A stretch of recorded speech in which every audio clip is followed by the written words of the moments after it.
সবশেষে বিট লবণ ছড়িয়ে গরম গরম পরিবেশন করুন বেগুনের চপ। কেমন হয়েছে রেসিপিটি অবশ্যই কমেন্টে জানাবেন আর আমার চ্যানেলটিকে সাবস্ক্রাইব করে পাশে থাকবেন। তাহলে চলুন পুরো ভিডিওটি শেয়ার করছি। বেগুনের চপ বানানোর জন্য প্রথমেই নিয়ে নিয়েছি বেগুন। এবার বেগুনকে কেটে নেব। খুব বেশি পাতলা করে কাটবো না, একটু মোটা করে কেটে নেব।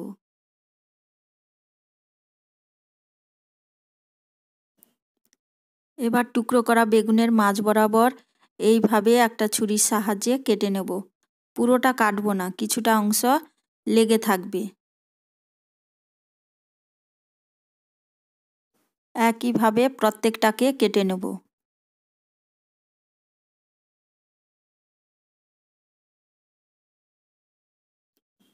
কাটা বেগুনগুলোকে এবার ভালোভাবে ধুয়ে নেব। এবার একটা কড়াই বসিয়ে দিয়েছি, কড়াইয়ের মধ্যে দিয়ে দিচ্ছি 2 থেকে 3 চামচ পরিমাণ সাদা তেল।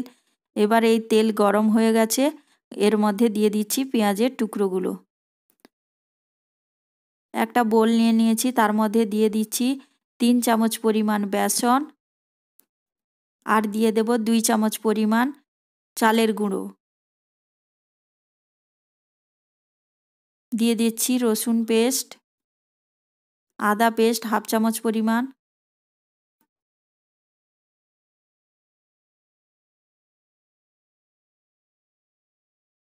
এবার দিয়ে দিচ্ছি হলুদ গুঁড়ো সামান্য পরিমাণ, দিয়ে দিচ্ছি স্বাদ মতো লবণ, দিয়ে দিচ্ছি হাফ চামচ পরিমাণ রেড চিলি পাউডার আর দিয়ে দিচ্ছি হাফ চামচ পরিমাণ কালো জিরে। দিয়ে খুব ভালোভাবে মিশিয়ে অল্প অল্প জল দিয়ে একটা ব্যাটার তৈরি করে নেব। অপরদিকে পেঁয়াজ ভাজা হয়ে গেছে, এবার কড়াই থেকে তুলে নিচ্ছি।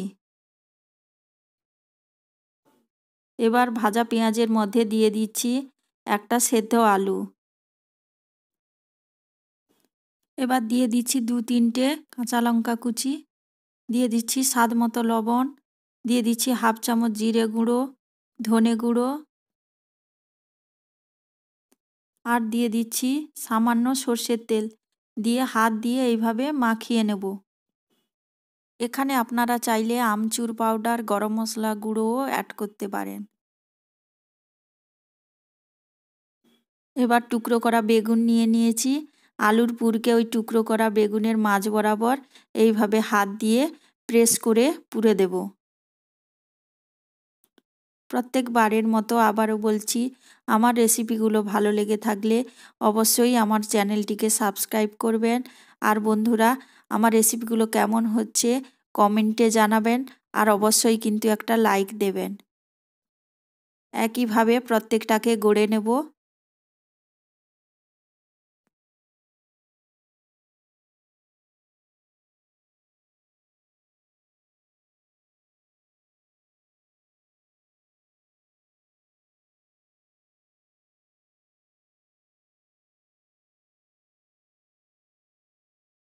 প্রত্যেকটা গড়া হয়ে গেছে, এবার দেখিয়ে দিচ্ছি।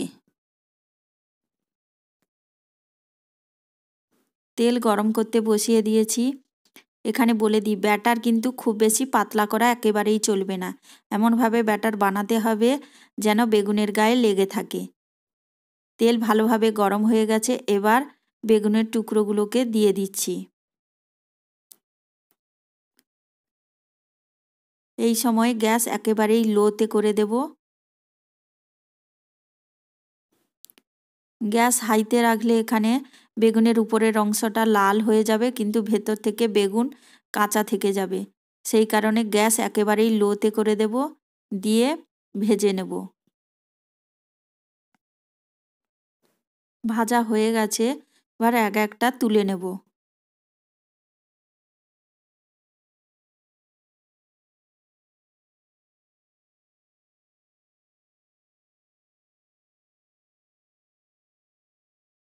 অপরগুলো একই পদ্ধতিতে ভেজে নেব। এখানে ভাজতে 5 থেকে 7 মিনিট সময় লেগেছে, লো আঁচে ভেজে নিয়েছি। সবকটা ভাজা হয়ে গেছে, এবার তুলে নিচ্ছি।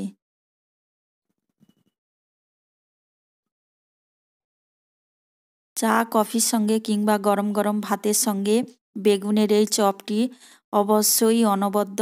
কেমন হয়েছে রেসিপিটি অবশ্যই কমেন্টে জানাবেন আর আমার চ্যানেলটিকে সাবস্ক্রাইব করে পাশে থাকবেন। নমস্কার।